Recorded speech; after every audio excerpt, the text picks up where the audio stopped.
Governor Gina Raimondo issued her first veto of her career today on a bill that would have helped bring justice to victims of sexploitation and revenge porn. Now, the governor said the bill left the door open to potential concerns over privacy, and now we are hearing reaction from the bill's sponsor.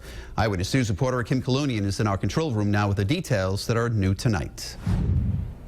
Despite nearly unanimous approval from both the House and the Senate, the so-called revenge porn bill was vetoed by Governor Gina Raimondo amid concerns about free speech. Tonight, we hear from the bill's sponsor. Representative Robert Craven says he's disappointed Governor Gina Raimondo vetoed his bill seeking to punish those who distribute sexually explicit material without consent. Craven says it's often a tactic used by scorned lovers and has become known as revenge porn. And quite frankly, I think it's a form of domestic violence. The Rhode Island Coalition Against Domestic Violence released a statement saying in part they are determined to work for passage of a more tightly worded piece of legislation that would protect victims of domestic violence and instances where this type of revenge porn occurs. They go on to say they understand that the legislation that was vetoed would most likely have been challenged legally on constitutional grounds. I felt that it was overly broad and could have swept some free speech into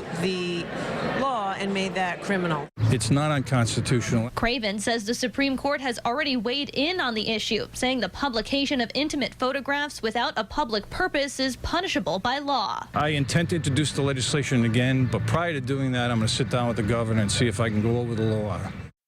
And the governor tells us she does believe revenge porn should be outlawed, but wants to ensure that law specifies that there was an intent to harm or harass. Kim Kalunian, Eyewitness News.